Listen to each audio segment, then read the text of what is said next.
Hello Libra, Sun, Moon, Rising, and Venus signs. Kamusta kayo? Sana po ay nasa mabuti kayong kalagayan. Welcome back po sa Star Tarot. Kung bago kayo dito, welcome din kayo. Thank you sa inyong support. I truly appreciate it. God bless you all. Tignan natin ang mga messages ninyo for the week. Unahin natin yung mga trinkets ninyo. Ayan. So, meron tayong owl. Ayan. This is about change and transformation and also intuition. So, divinely guided kayo. No? Rest assured that you are divinely guided dito, Libra, sa mga pagbabagong mangyayari sa buhay ninyo. Kung ano man yan, ano, it could be talagang suportado kayo ng Divine Universe. Maaring talagang pinupush kayo towards that change, no? At ginagabayan kayo through your intuition. Maaari din naman na binibigyan kayo dito ng mga signs, symbols, no? To guide you on how you're going to navigate these changes, no?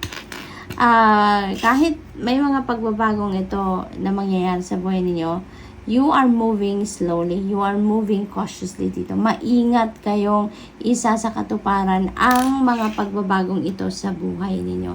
Maaring, pinag-iisipan nyo pa rin yan as you go. Maaring ganon ang ganap dyan. So, we have good luck. Ayan, ito yung horseshoe which symbolizes good luck. Maswerte kayo sa ngayon, around this time. Libra, merong swerteng parating or meron kayong swerteng natatamasa sa ngayon, ano? We have angel, napakaganda. Your angels are guiding and protecting you on your spiritual journey. Kaya you really have nothing to fear, you really have nothing to worry about because your guardian angels are always there for you. They are always there with you, no? And for you. Kaya wala kayong dapat ipag-alala. Maaring yung mga pagbabagong ito is related sa career, maaring spiritual career ang tinatahak ng iba sa inyo dito. Maari din naman na may awakening, no? Ang ganap sa buhay ng iba sa inyo dito. So maybe that is the change na ngayon na nina-navigate ninyo, no? Maaring ganon ang ganap. We have proposal. Wow! A romantic or business opportunity is indicated dito. So this is really beautiful. Then Libra, maaaring merong marriage proposal dito. Ang iba sa inyo,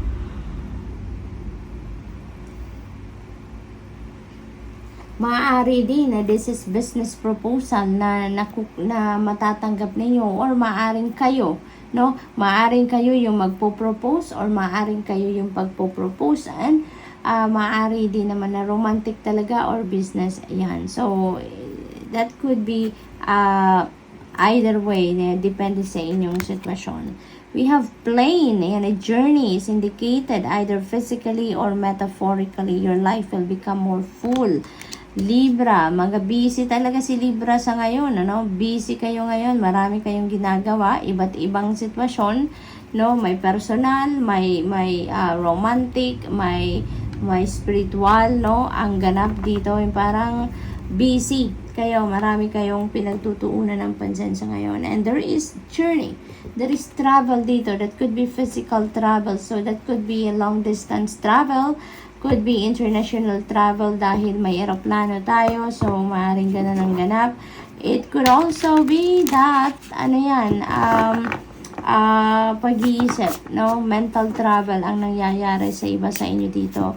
Libra, marami kayong pinag-iisipan. Nagdidiskarte siguro kayo, nagpaplano kayo dahil sa mga pagbabagong ito. So, maaring yan din ang subject ng inyong pag-iisip sa ngayon, ano? Yung paglalakbay ng isip ninyo may be related to the changes, they may be related to this spiritual journey ninyo or maybe sa romantic interest ninyo, no? Maaring pinag-iisipan ninyo kung paano kayo magpo-propose. Maaring ganon.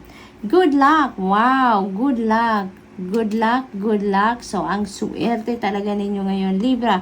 Maaring yung proposal na yan, ako, talagang siswertehin kayo dyan. Talagang masasagot kayo dyan ng oo or maybe talaga tatanggapin ninyo ang proposal. Maaring ganun ang sitwasyon dyan. So, ang good luck na to with the black cat, that is going to bring forth abundance and prosperity sa inyo. Kung ano man ang ganap dito, saan man kayo siswertehin dito, ano man ang swerteng parating sa inyo, you know what, that is going to bring forth prosperity and abundance into your life, no? Ang swerte ninyo sa ngayon. We have trust. Ayan, magtiwala lang kayo sa Panginoon, sa sarili ninyo, sa inyong mga kakayanan. Kayang-kaya ninyong makuha kung ano man ang minimithi ninyo dito, no? Provided that it is for your highest good, provided that it is for the good of everyone involved dito sa sitwasyon, kung ano man ang sitwasyon gagawin ninyo dito, you know, just trust. Okay? Magtiwala lang kayo dahil everything is well, no? Kung anong para sa'yo, that will be yours, Libra, no? Lalo-lalo na ngayon, ang swerte-swerte ninyo. Kung ano yung para sa'yo, yun talaga ang most likely dadating sa inyo. Sobrang ganda. We also have new beginnings. Yan. So, talaga, no? Iisa ang takbo ng mga mensaheng ito para sa inyo. Talagang magsisimula kayo ng mga bagong sitwasyon. Papasukin ninyo dito mga bagong bagay, bagong circumstances ang may experience ninyo sa buhay ninyo dito. Libra. May changes tayo, di ba? May change.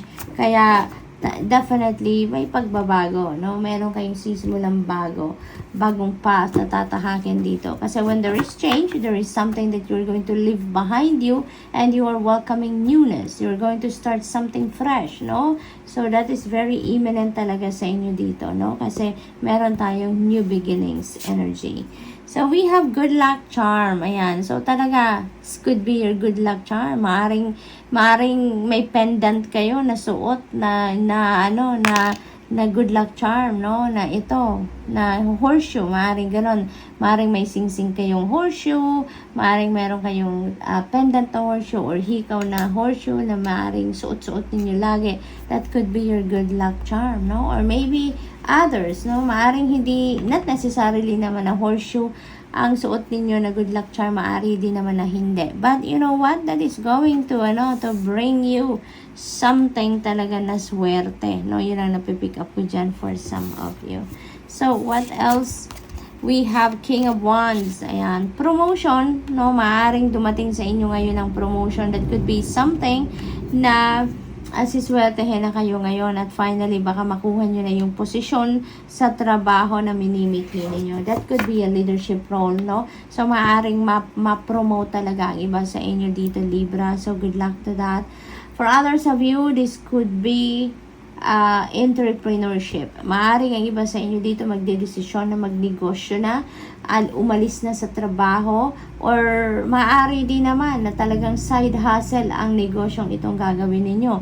Maaring magtatrabaho pa rin kayo and at the same time, magnenegosyo din kayo on the side, no? So, maaring ganun ang ganap dito ni Libra.